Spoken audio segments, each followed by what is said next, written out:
UP TET easy maths में आप सभी का स्वागत है। जैसा कि आप सब जानते हैं कि कल हम लोग ने टॉपिक पढ़ा था त्रिभुज। तो त्रिभुज के अभी भी कुछ चीज़ें बाकी हैं जो कि आज हम लोग कंप्लीट कर लेते हैं। देखिए, सबसे पहले त्रिभुज में सबसे एक इम्पॉर्टेंट थ्योरम है, एक प्रमेय है जिसे कहते हैं पाइथागोरस थ्योरम। चलिए पहले वो देख लेते हैं। पाइथागोरस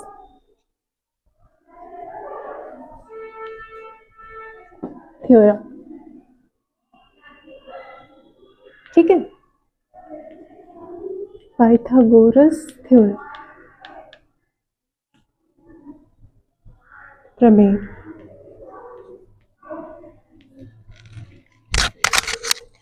तो पाइथागोरस प्रमेय से रिलेटेड हमारे यूपी टेट में भी क्वेश्चन आते ही आते हैं।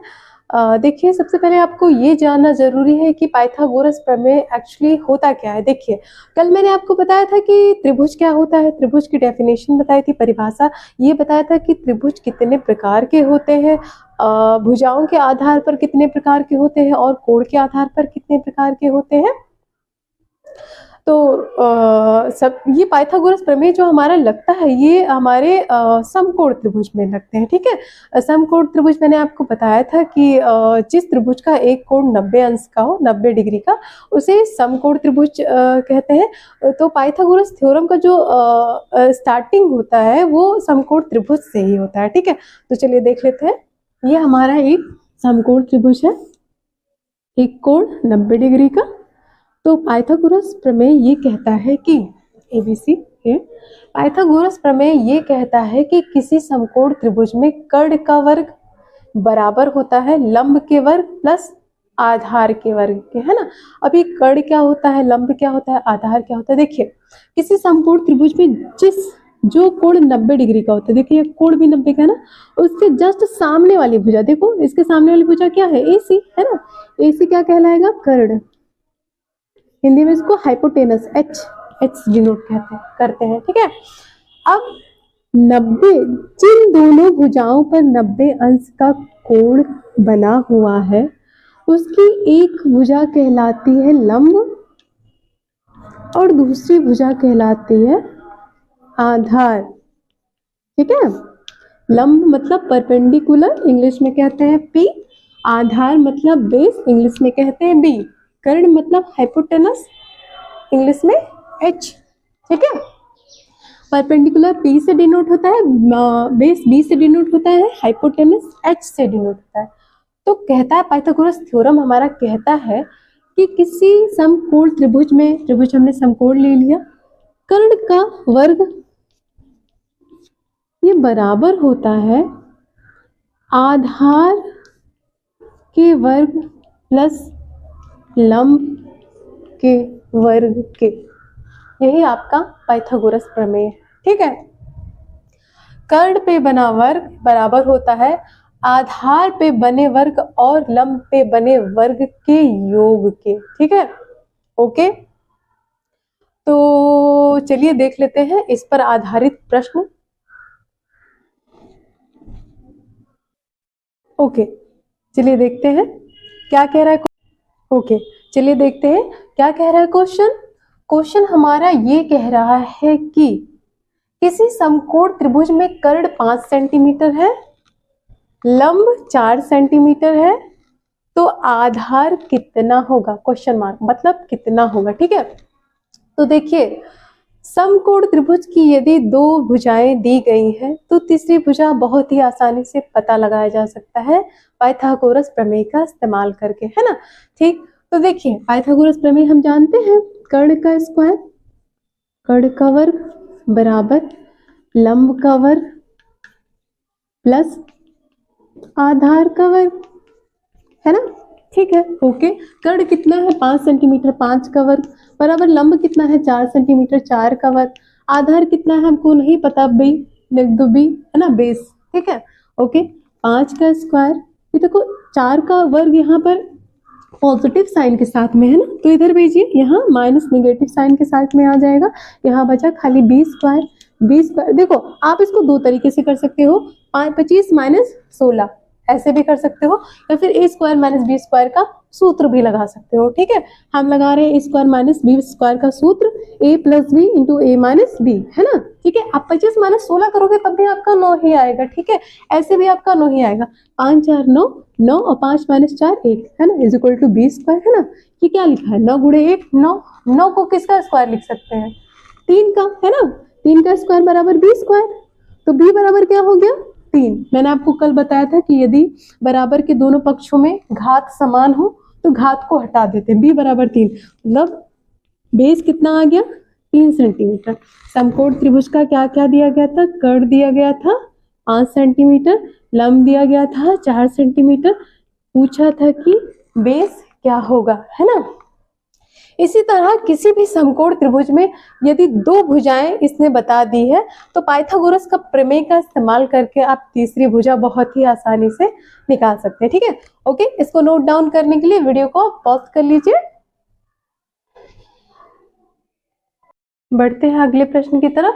देखिए, किसी समकोण त्रिभुज में यदि समकोण त्रिभुज की 2 भुजाएं उसने बता दी है तो तीसरी भुजा यदि पूछ रहा है तो आप पाइथागोरस का प्रमेय करके आप तीसरी भुजा पता लगा सकते हैं। कभी कभी प्रश्न कुछ इस तरह से देता है कि पाइथागोरस समकोण त्रिभुज में किसी एक भुजा को, सिर्फ 2 भुजा नहीं बताएगा, सिर्फ एक भुजा को बताएगा और बाकी दोनों भुजाओं में रिलेशन बता देगा, संबंध बता देगा। ठीक है, तो इस प्रकार के क्वेश्चन देख लेते हैं। देखिए, कह रहा है कि किसी समकोण त्रिभुज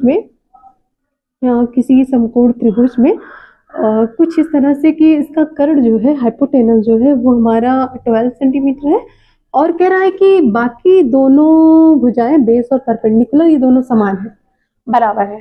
तो बाकी दोनों भुजाएं का माप क्या होगा, मान क्या होगा। ठीक है, तो इन्होंने बराबर कहा, हमने मान लिया कि दोनों x के बराबर है, x सेंटीमीटर है ना, x सेंटीमीटर। तो इन्होंने समकोण त्रिभुज की बात की तो हमने यहाँ पर क्या लगाना है, पाइथागोरस प्रमेय। पाइथागोरस प्रमेय क्या होता है, हाइपोटेनस का square equal to perpendicular square plus base square. Hypotenuse मतलब कर्ण का स्क्वायर बराबर लंब स्क्वायर प्लस आधा square, perpendicular square plus base square मतलब लंब स्क्वायर प्लस आधा स्क्वायर, है ना। तो हाइपोटेनस कितना है 12, 12 का स्क्वायर बराबर परपेंडिकुलर कितना है x, दोनों बराबर है, दोनों को x माना है, स्क्वायर लगा है तो x स्क्वायर, बेस भी x है, स्क्वायर लगा है तो x स्क्वायर, तो 12 का स्क्वायर 12 गुणे 12, है ना। x square plus x square 2x square, है ना। तो 12 गुणे 12, ये देखो 2 और x स्क्वायर के बीच में किसके गुणे का चिन्ह है, इधर ट्रांसफर करो, भाग में हो जाएगा, बराबर x स्क्वायर, है ना। 2 6 12, है ना। तो 6 मल्टीप्लाई 12 लिखा है ना, 12 को हम क्या लिख सकते हैं, 6 multiply 2 is equal to X square. देखो 6 मल्टीप्लाई 2 को हम क्या लिख सकते हैं, √2 multiply √2 is equal to X square, है ना। ठीक है, तो देखो 6√2 2 बार आ रहा है ना, ठीक है, 2 बार आ रहा है ना, तो इसको आप लिख सकते हो 6√2 का whole square is equal to X square. देखो बराबर के दोनों पक्ष में घात समान है ना, कल मैंने आपको क्या बताया था कि यदि बराबर के दोनों पक्ष में घात समान है तो घात को हटा दिया जाएगा, है ना। तो 6√2 इज इक्वल टू क्या आ गया, एक्स क्या थी, समकोण त्रिभुज की दोनों भुजाएं बेस और परपेंडिकुलर, आधार और लंब, कितना आया 6√2 सेंटीमीटर। यदि आप चाहो तो √2 का वैल्यू रख दो 1.414, यदि आप ना चाहो तो ना रखो। ठीक है, तो x बराबर आ गया 6√2 सेंटीमीटर, मतलब आपका परपेंडिकुलर और बेस कितना है 6√2 सेंटीमीटर। ठीक है, ओके, इसको नोट डाउन करने के लिए वीडियो पॉज कर लीजिए। ओके, देखिए कभी कभी प्रश्न कुछ इस तरह से पूछता है कि तीन मेजरमेंट दिए रहेंगे और आपका पूछेगा कि क्या ये तीनों मेजरमेंट किसी त्रिभुज के भुजाएं हो सकती हैं। तो देखिए, ऐसे प्रश्न करने के लिए आपको क्या जानकारी होना जरूरी है, हमेशा याद रखिए कि किसी भी त्रिभुज में, माना ए बी भुजा का माप ए है, बी सी भुजा का माप बी है और ए सी भुजा का माप सी है, तो हमेशा जाने किसी त्रिभुज की 2 भुजाओं का योग हमेशा तीसरी भुजा से बराबर होगा। मतलब यदि हम ए और बी को जोड़े तो ये हमेशा बड़ा आएगा किससे, सी से, है ना। यदि हम ए और सी को जोड़े तो ये हमेशा बड़ा आएगा किससे, बी से, है ना। और यदि हम बी और सी को जोड़े तो ये हमेशा किससे बढ़ाएगा, ए से, है ना। किसी त्रिभुज में किन्हीं 2 भुजाओं का योग सदैव बड़ा होगा तीसरी भुजा से। ठीक है, तो 3 माप दे देगा, 4 ऑप्शन दे देंगे, चारों में 3-3 माप दे देगा। अब पूछेगा कि कौन से किसी त्रिभुज की भुजाएं नहीं है, तो जो बड़ा नहीं आएगा, 2 का सम जिसमें बड़ा नहीं आएगा वो नहीं होगी, बाकी तीनों में बड़ा आ जाएगा। या फिर पूछेगा कि कौन सा माप ये त्रिभुज की भुजाओं को प्रदर्शित करता है, तो जिसमें 2 भुजाओं का सम तीसरी सभी 2 भुजाओं का, मतलब ये नहीं कि पहली 2 भुजाओं का सम बड़ा आ गया तीसरे से, बाकी दोनों का नहीं बड़ा आ रहा है, तो ऐसा नहीं, तीनों करके आपको देखना पड़ेगा। यदि 2-2 भुजाओं का सम तीसरे से बड़ा आ रहा है तो आप जानिए कि ये त्रिभुज के 3 भुजाओं को प्रदर्शित कर रहा है, ठीक है। अच्छा ठीक है, इसको नोट डाउन करने के लिए वीडियो को पॉज कर लीजिए पहले आप। देखिए, पाइथागोरियन ट्रिक से भी कुछ क्वेश्चन आते हैं। पाइथागोरियन ट्रिक क्या होते हैं? किसी समकोण त्रिभुज के तीनों भुजाओं का जो माप होता है, मेजरमेंट होता है, उसे पाइथागोरियन ट्रिक कहते हैं, है ना। तो आप जानते हैं कि किसी समकोण त्रिभुज में जो हाइपोटेनस होता है, हमारा कर्ण होता है, हमेशा सबसे बड़े मेजरमेंट का होता है, बाकी दोनों उससे छोटे ही होते हैं। तो देखो, पाइथागोरियन ट्रिक में आप जानते हैं कि सबसे बड़े मेजरमेंट मतलब कर्ण का घात हमेशा बराबर होता है कर्ण का स्क्वायर हमेशा बराबर होता है लंब के स्क्वायर प्लस आधार के स्क्वायर के। ये आपका पाइथागोरस थ्योरम होता है ना। और इन्हीं समकोण त्रिभुज के जो तीनों साइड्स होते हैं, इन्हीं के साइड्स के मेजरमेंट को पाइथागोरियन ट्रिक कहते हैं ना। इंग्लिश में से कहते हैं पाइथागोरस ट्रिपलेट्स, है ना। तो क्वेश्चन कुछ इस तरह से दे देगा, 4 ऑप्शन दे देगा और कहेगा पता करिए कि इनमें से कौन सा पाइथागोरियन ट्रिक है। पाइथागोरियन ट्रिक, है ना, ट्रिक इसको कहते हैं इंग्लिश में पाइथागोरस ट्रिपलेट, गोरियन, एक्चुअली गोरस नहीं, गोरियन ट्रिपलेट्स, है ना। तो देखिए, आपको क्या करना होगा कि पहला ऑप्शन सेलेक्ट किया आपने, आपको देखना होगा सबसे बड़ा कौन सा है। 5 कर्ण माना जाएगा। 5 का स्क्वायर करो कितना है 25, ठीक है। बाकी इसमें से एक बेस होगा और एक परपेंडिकुलर होगा, है ना। तो किसी को भी बेस कह दो, किसी को परपेंडिकुलर कह दो, बाकी दोनों के स्क्वायर का ऐड निकाल लो। 9 हो गया और ये 16 हो गया, देखो 25, है ना। मतलब सबसे बड़ी वाली भुजा कर्ण मानी जाएंगी, बाकी एक बेस और एक परपेंडिकुलर माना जाएगा। यदि कर्ण का स्क्वायर बराबर हो जाएगा perpendicular square plus base square के, तो आपका ये क्या शो करेगा, ये 5, 3, 4 क्या शो कर रहा है, ये शो कर रहा है कि समकोण त्रिभुज के तीनों भुजाएं हैं, क्योंकि इस पे पाइथागोरस थ्योरम फॉलो हो रहा है ना। पाइथागोरस प्रमेय ये फॉलो हो रहा है। 5 का स्क्वायर बराबर कितना आ रहा है, 3 का स्क्वायर प्लस 4 का स्क्वायर, मतलब ये हाइपोटेनस होगा और ये बेस या परपेंडिकुलर, कुछ भी परपेंडिकुलर होगा और ये बेस होगा, है ना। इसी तरह देखिए, ये पहले में ही ये सही हो गया कि यही पाइथागोरन ट्रिक है। आप इसको करिए, हो सकता है नहीं, हो नहीं सकता, आप खुद चेक करिएगा, ये नहीं होंगे, है ना, ये पाइथागोरियन ट्रिक नहीं होंगे, ठीक है। ओके, तो इसको नोट डाउन करने के लिए इसको वीडियो को आप पॉज कर लीजिए। अब हम लोग त्रिभुज की माध्यिका के बारे में बात कर लेते हैं। ये आपका जो मैं आगे सेकंड क्लास, आप इतना जानिए, सेकंड क्लास आपका सुपर टेट लेवल का चल रहा है और इसमें से आपके कुछ क्वेश्चन जूनियर में भी आते हैं। मेन आपका ये सुपर टेट लेवल का चल रहा है सेकंड क्लास। त्रिभुज की माध्यिका के बारे में हम बात करेंगे। ये हमारा त्रिभुज है, कोई हमारा ये त्रिभुज है, ठीक है, ABC ये त्रिभुज है। देखो इसके कितने वर्टेक्स है, 3 vertex A, vertex B, vertex C, ठीक है।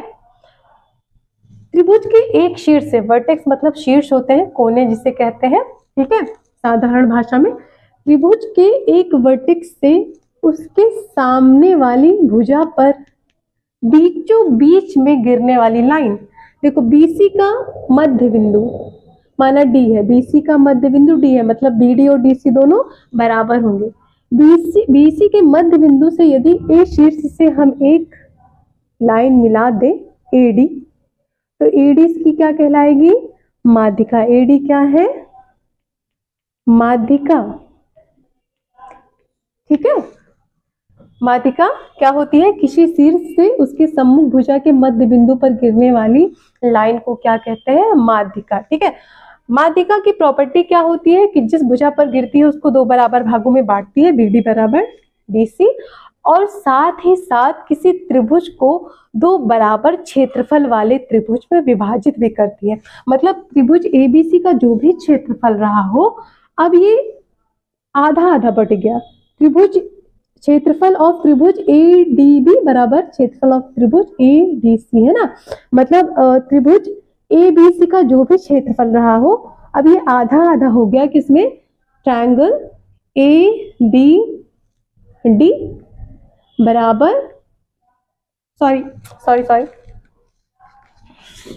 क्षेत्रफल लिखना चाहिए था हमको, क्षेत्रफल ऑफ त्रिभुज triangle ADB is equal to half of किसका, क्षेत्रफल ऑफ त्रिभुज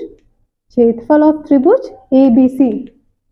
मतलब इस पूरे त्रिभुज का ये आधा क्षेत्रफल कैरी करेगा और इस पूरे त्रिभुज का ये त्रिभुज भी आधा क्षेत्रफल कैरी करेगा। क्षेत्रफल ऑफ त्रिभुज ADC इज इक्वल टू आधा, ADC भी किसका आधा, इस पूरे का, है ना। क्षेत्रफल ऑफ त्रिभुज ABC, है ना।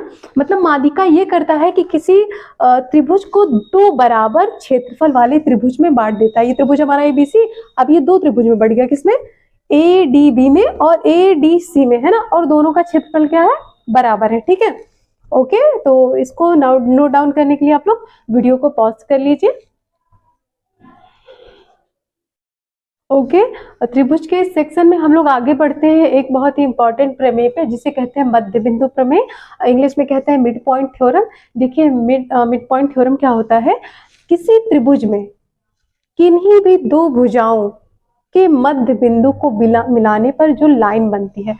तो ये हमारा एक त्रिभुज है ABC, इसकी दो भुजाएं हम ले लेते हैं, चाहे आप ABAC ले लीजिए, चाहे आप ABBC ले लीजिए, चाहे आप ACBC ले लीजिए। हम लोग दो भुजाएं ले रहे हैं, AB और AC को, है ना। तो माना AB भुजा का मध्य बिंदु P है, ये बिंदु है ये P, और AC भुजा का मध्य बिंदु Q है, ये बिंदु है Q, ठीक है। अब इन दोनों मध्य बिंदु को मिलाओ, PQ लाइन बन गई, है ना। तो मिड पॉइंट थ्योरम ये कहता है किसी त्रिभुज में किन्हीं दो भुजाओं के मध्य बिंदुओं को मिलाने पर जो रेखा बनती है, क्या बनी, PQ, वो समांतर होती है त्रिभुज के तीसरी भुजा के, PQ पैरेलल BC, PQ समांतर है किसके, BC, और साथ ही साथ PQ आधी होगी इसी तीसरी भुजा के, PQ is equal to 1/2 BC, है ना। ठीक, तो देखो प्रश्न कैसे बन सकते हैं, आपको PQ बता देगा और कहेगा BC क्या होगा, तो आपको PQ और BC में संबंध पता है, आप इसी में वैल्यू पुट करके निकाल लेंगे। साथ ही साथ देखिए, साथ ही साथ मध्य बिंदु प्रमेय और भी एक बात कहता है, ये दोनों तो है ही, साथ ही साथ ये जो छोटा ट्रायंगल बना APQ, इसकी भुजा AP